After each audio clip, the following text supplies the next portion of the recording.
Hello বন্ধুরা, সুপ্রভাত। কেমন আছো তোমরা সবাই? আশা করছি সবাই খুব ভালো আছো। আমি দীপা, আমার নতুন আরও একটি ঝলমলে ব্লগে তোমাদের সকলকে জানাই অনেক স্বাগত, অনেক ভালোবাসা। আর আজকে হলো শনিবার, আর এখন ঘড়িতে 7:30 মতন বাজবে। তো চলো এখন থেকে তোমাদেরকে সাথে নিয়ে ভিডিওটা শুরু করছি। সকালে উঠেই কিন্তু বাসি কাজকর্ম সেরে এখন এই চিকুর পাপাকে চাটা দিয়ে আমি কিন্তু স্নানটাও সেরে নিয়েছি।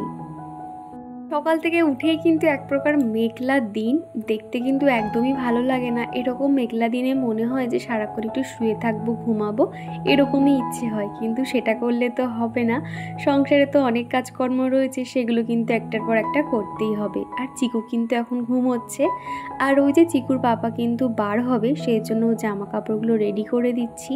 আজকে সকালে যে টিফিন বানিয়েছি সেটা তোমাদেরকে আর শেয়ার করা হয়নি। তো আজকে না একটু রুটি বানিয়েছিলাম আর একটু ডিম কষা মতন বানিয়ে দিয়েছিলাম, ওটাই ওর টিফিনে দিয়েছি।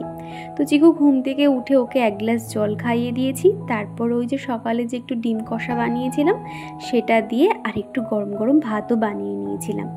এখন করে 3 বেলায় চিকুকে ভাত দেওয়ার চেষ্টা করছি। ওই যে এখন দুধ আর একদমই দিই না বললেই চলে, খুব কম দিই।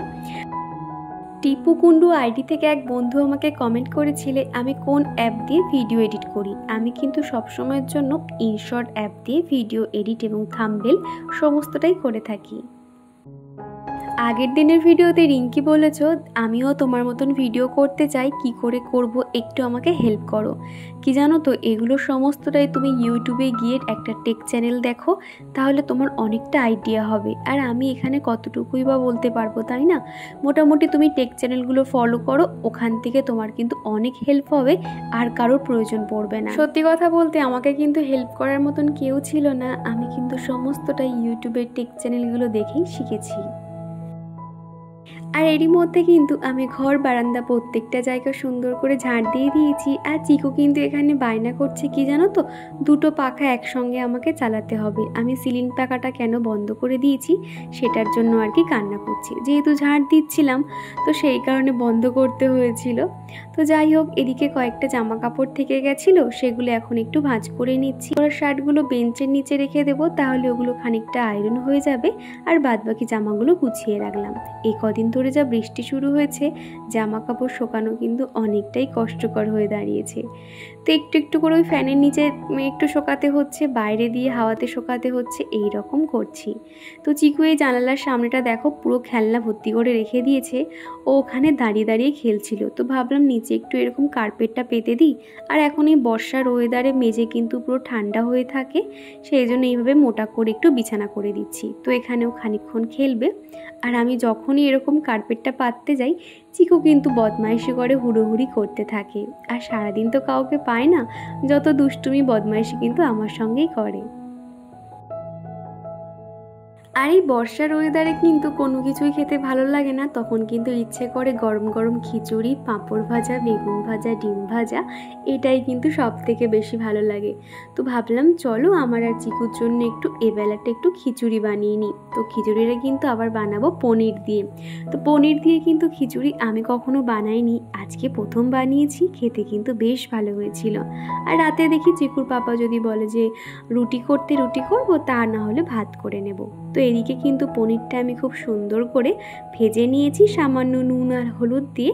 তারপরে কিন্তু আমি আলুগুলোও ভেজে নেব। খুব একটা কিন্তু সবজি আপাতত ঘরে নেই, আর এখন করে সবজির যা দাম হয়েছে কি বলবো, তোমরা তো সবই জানো। তো সেই জন্য ভাবলাম সবজি ছাড়াই খিচুড়িটা বানিয়ে নিচ্ছি, শর্টকাটে কিন্তু হয়েও যাবে। আর এই বর্ষার ওয়েদারে কিন্তু খিচুড়ি খেতে বেশও ভালো লাগবে। সুরভি মণ্ডল দাস আইডি থেকে এক বন্ধু বলেছিলে তুমি ব্লগের মধ্যে যে ছোট ছোট টিপসগুলো দাও সেগুলো অনেক কাজের হয়। কি জানো তো, আমার দৈনন্দিন জীবনে যে কাজগুলো করে আমার অনেকটা হেল্প হয়, বা যেটা করে আমার কাজটা অনেকটা সুবিধা হয়, সেগুলো কিন্তু আমার ব্লগের ফাঁকে ফাঁকে সেগুলো শেয়ার করে থাকি। আর এইগুলো যে তোমাদের এতটা হেল্প হয় শুনে বেশ ভালো লাগলো। তো এদিকে কিন্তু আলুটা ভাজা ভাজা হয়ে এলে একটু গোটা জিরে, গোটা এলাচ আর একটু আদা গ্রেট করে দিয়েছিলাম। তো আলুগুলো ভাজা ভাজা হয়ে এলে এখানে আমি মসুর ডাল আর গোবিন্দভোগের চাল ভিজিয়ে রেখেছিলাম, সেটা দিয়ে হালকা নেড়ে অন্যদিকে কিন্তু আমি আগে মুগ ডালটা সিদ্ধ করতে বসিয়েছিলাম, তার মধ্যে দিয়ে দিলাম। আমি কিন্তু সবসময় এইভাবে শর্টকাটে খিচুড়ি বানিয়ে থাকি। আর এবারে দেখো বেগুনটাও কিন্তু আমি ভেজে নিচ্ছি। খিচুড়ির সঙ্গে বেগুন ভাজা না হলে কিন্তু ঠিক জমে না, তাই না বলো? তো ওদিকে এখন খিচুড়িটা হতে থাক। আর এরই মধ্যে আমি ঘর বারান্দাগুলো সুন্দর করে মুছে নিচ্ছি। সকালবেলা কি হয়, ওই তাড়াহুড়োর সময় না খুব ভালো করে মোছা কিংবা ঝাড় দেওয়া আমার পক্ষে ঠিক হয়ে ওঠে না। আমার কি মনে হয় যে কাজটা করব যাতে আর সেকেন্ডবার আমাকে হাত না দিতে হয়, সেই জন্য সকালবেলা যেহেতু বাসি ঘর হয়ে থাকে তখন কি করি, শুধুমাত্র জল ছড়া দিয়ে ঘরের কাজকর্ম শুরু করে দিই। আর চিকুর পাপা যেহেতু ঠাকুর পুজো করে যায়, সেই জন্য ঠাকুর ঘরটাকে আমি সুন্দর করে মুছে দিই। তারপরে বেলার দিকটাতে সমস্ত কাজকর্ম সেরে সুন্দর করে বসে বসে ঝাড় দিই যাতে একটু কোথাও ধুলো না থাকে। তারপরে এই যে রান্নার শেষে আমি ঘরটাকে মুছে নিই। এতে কিন্তু আমার ঘর বেলা পর্যন্ত অনেক পরিষ্কারও থাকে। আর সুরভি বলেছিলে আগের দিন রান্নাঘর পরিষ্কার করার সময় আমি কোন লিকুইড ব্যবহার করেছিলাম, তখন কিন্তু আমি নিমাইল যেটা হয় ওই লিকুইডটা দিয়ে রান্নাঘর মুছেছিলাম। সবসময় কিন্তু নিমাইল দিয়ে আমি ঘর এবং রান্নাঘর পরিষ্কার করে থাকি। আর মাঝে মাঝে লবণ দিয়ে কেরোসিন তেল কিংবা ডিটারজেন্ট পাউডার এইগুলো আর কি অল্টারনেট করে আমি পরিষ্কার করে নিই।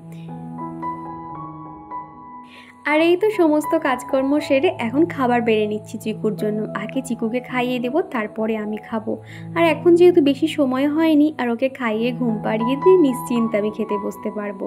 তো এখন নিয়েছি খিচুড়ি, উপর থেকে একটু বাটার দিয়ে নিয়েছি আর সাথে একটা ডিম সিদ্ধ। খিচুড়ি সবসময় গরম গরম ঘি দিয়ে খাই, তখন কিন্তু খেতে বেশ ভালো লাগে। আর আজকে মনে হলো গরম খিচুড়ি বাটার দিয়ে খাবো, সেটাও কিন্তু বেশ ভালো লাগছিল। তো এখন এই যে মা ছেলেতে মিলে এখন হুড়োহুড়ি করা হচ্ছে। ওর সঙ্গে একটু এরকম খেলা মজা করলে না ওরও ভালো লাগে। বেচারা একা একা মাঝে মাঝে বোর হয়, মন খারাপ করে। তো আমাদের এরকম একা সংসারে মায়েদের কিন্তু বাচ্চাদের জন্য একটু সময় দেওয়া খুব দরকার। বেশ কয়েকদিন আগে স্বর্ণালী বলেছিলে আমার মেকআপ প্রোডাক্টগুলো যাতে তোমাদেরকে শেয়ার করি, আজকে দেখাবো কালকে দেখাবো করে সময়ই পাচ্ছিলাম না। আর এখন এই তো ভাবলাম দুপুরবেলা একটু সময় পেয়েছি, তোমাদেরকে দেখিয়ে দিই। তো এখানে দুটো আইশ্যাডো প্যালেট দেখছো, তো কখন কোন কালারটা লাগে সেই জন্য কিন্তু আমি প্রত্যেকটা গুছিয়ে রেখে দিয়েছি। আর এই আইশ্যাডো প্যালেটটা এত সুন্দর পিগমেন্ট না, কি বলবো, একটা টাচ দিলেই কিন্তু অনেকটা ডিপ হয়ে যায়। এক একটা আইশ্যাডো হয় না বারবার ঘষতে হয়, এটা কিন্তু একদমই ওরকম নয়। একটা গ্লিটার দেওয়া আর একটা আছে ম্যাট ফিনিশিংয়ের উপর আইশ্যাডোটা। তো আর এদিকে দেখছো ওই যে ফিঙ্গারপ্রিন্ট, এগুলো হচ্ছে কি আমাদের চিকুর, কি অবস্থা করে দিয়েছে দেখো। আর এগুলো তো আমার খুব শখের, সেই জন্য এগুলো আর ফেলতে পারিনি। এখানে লিকুইড লিপস্টিকগুলো ছিল, সেগুলো চিকু এরকম খারাপ অবস্থা করে দিয়েছে। তো তারপরে দেখাচ্ছে আমার মেকআপ প্রোডাক্টের যে ওই যে সেটিং স্প্রে যেগুলো হয়, তো এখানে একটা হুডা বিউটির আছে আর একটা ওয়েট অ্যান্ড ওয়েটের একটা রয়েছে। তো এই দুটো আমি সেটিং স্প্রে সবসময় ইউজ করি। এগুলো কিন্তু গরমের জন্য একদম পারফেক্ট। ধরো একটা সুন্দর মেকআপ করলাম আর তখন যাতে যদি মেকআপটা না উঠে যায়, তার জন্য এই সেটিং স্প্রেগুলো ব্যবহার করি। ভীষণ ভালো, জানো তো। আমি একটা জায়গা থেকে মেকআপ কোর্স করেছিলাম, তো সেখান থেকে কিন্তু এই সাজগুজের ব্যাগটা পেয়েছিলাম। আর এর মধ্যে কিন্তু অনেক জিনিসপত্র ছিল, মেকআপ প্রোডাক্ট ছিল, একটা হেয়ার স্ট্রেটনার, হেয়ার ড্রায়ার, এই সমস্ত আর কি। তো সেগুলো তো এখন সমস্তটাই এখন নষ্ট করে ফেলেছি, সেগুলো সব শেষ হয়ে গেছে। আর এখন এর মধ্যে সাজগোজ রাখি। আর এখানে আমি প্রাইমার হিসেবে ব্যবহার করি ল্যাকমির একটা প্রাইমার, ভীষণ ভালো, খুব সফট প্রাইমারটা। তো এগুলো আর কি। আর তারপরে রয়েছে একটা প্রো কনসিলার। এটা না আমার আগে যখন মুখে একটা দুটো দাগ দাব্বা ছিল তখন হাইড করার জন্য এই কনসিলারটা কিনেছিলাম। আর এখন তো কোনো দাগ নেই, সেই জন্য অতটা লাগে না। তো মোটামুটি যে কোনো ব্রণর দাগ কিংবা কোনো রকম ছোপ কিংবা ঠোঁটের পাশে যে দাগগুলো হয়ে থাকে সেগুলোর জন্য কিন্তু এই প্রো কনসিলারটা অনেক ভালো। তো তারপরে রয়েছে তোমার একটা ব্লেন্ডার আর একটা রয়েছে ইলুমিনেটর পাউডার। আর এটা হলো গ্ল্যামের এইচডি একটা হাইলাইটার। এত এত সুন্দর চকচক করে না, একটা টাচ দিলেই বোঝা যায় কত সুন্দর গ্লো করে। আর এই যে একটুখানি ভেঙে গেছে দেখতে পেলে, ওটা কিন্তু আমাদের চিকুর কাজ। এই যে মায়েদের কিন্তু মেকআপ প্রোডাক্ট হলো একটু ভাঙাচোরা দেখলে বুঝে নিতে হবে এটা কিন্তু বাচ্চাদেরই কাজ। তো এইরকম কি আর করা যাবে। আর এদিকেও রয়েছে একটা এইচডি কনসিলার, আর এখানে রয়েছে গ্ল্যামের একটা হোয়াইট কাজল। তো খুব বেশি প্রোডাক্ট নেই। আর এবারে গিয়ে না কোলোজলের একটা মাস্কারা ছিল, সেটা আমি মায়ের ওখানে ফেলে এসেছি জানো তো। মাস্কারা ছাড়া যেন সাজগোজে একটা আধুরাই থেকে যায় এরকম বলা চলে। কেননা দেখবে তুমি কিছু না সাজো, শুধুমাত্র চোখে একটু মাস্কারা আর লিপস্টিক পরলে তাতেই কত সুন্দর লাগে। আর সেই মাস্কারাটা আমি মায়ের ওখানে ফেলে এসেছি, অনেকটাই কিন্তু অসুবিধা হচ্ছে। আর এখানে কয়েকটা ফুল রয়েছে, ধরো ওই বিয়েবাড়ি পারপাস এদিক ওদিক যাওয়ার জন্য কয়েকটা আমি কালারিং ফুল রেখে দিয়েছি। একটা পিঙ্ক কালার, হলুদ কালার আর রেড কালারের, যেগুলো হেয়ারে দেয় আর কি।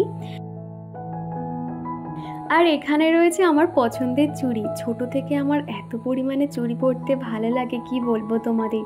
যেখানে যেতাম শুধু চুড়িই কিনতাম, বিশেষ করে কোনো মেলায় গেলে তো চুড়ি কিনবো, এরকম একটা ব্যাপার ছিল।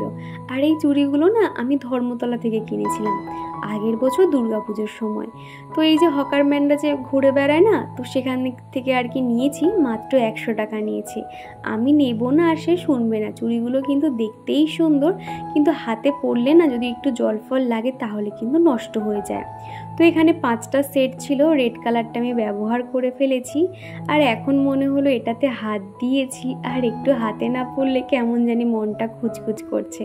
তো ভাবলাম চলো একটুখানি চুড়িটা পরি।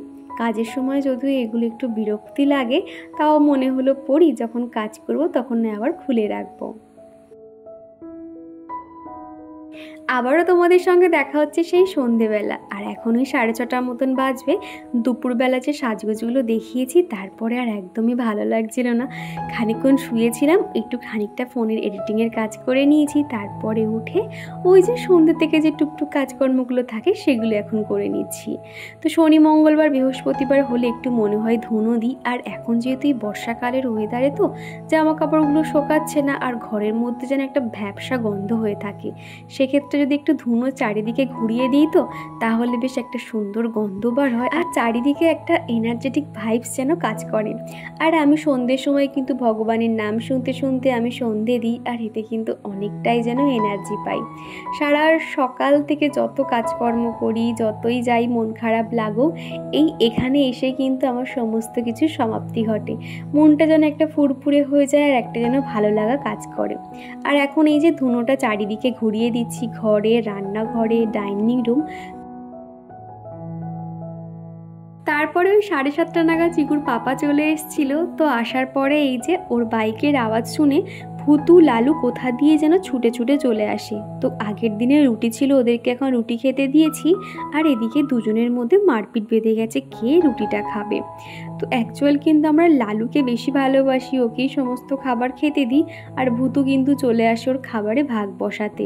বেচারা লালু তো ভয় পায়, কিছু বলতে পারে না, ওই জন্য দুজনকে দুটো জায়গা করে দিতে হয়। তো রাতে চিকুর পাপা বলল যে খিচুড়ি আর খাবে না, একটুখানি খিচুড়ি রয়েছে। তো বলল কি যে একটু আলুর তরকারি, সাদা আলুর তরকারি আর রুটি বানিয়ে দাও। তো এখন এই যে রুটি করছি। আর এদিকে দেখো রুটিগুলো কত সুন্দর ফুলেছে, প্রত্যেকটা কিন্তু একদম ফুলকো ফুলকো হয়েই ফুলেছে। আর কি জানো তো, আমি কিন্তু জানি রুটি এইভাবে ডাইরেক্ট আগুনে দেওয়া খুবই খারাপ, কিন্তু ওই যে ফুলকো ফুলকো রুটিগুলো যখন ফোলে না, কি যে আনন্দ হয় কি বলবো তোমাদের। তো মাঝে মাঝে ভাবি যে আজকে এরকম সেঁকে নিচ্ছি, আর কিন্তু ডাইরেক্ট সেঁকবো না। তো যাই হোক, এদিকে চিকুর জন্য বানিয়ে দিচ্ছি একটু ডিম পরোটা মতন।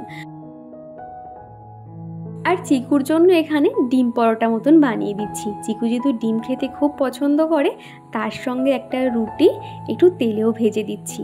তো রুটি কিন্তু এরকম চিকু খেতে খুব ভালোবাসে, আর সাথে যদি একটা ডিম হয় কোনো কথাই নেই। তো তারপর আমাদের জন্য একটা ডিম ভেজে নিয়েছি।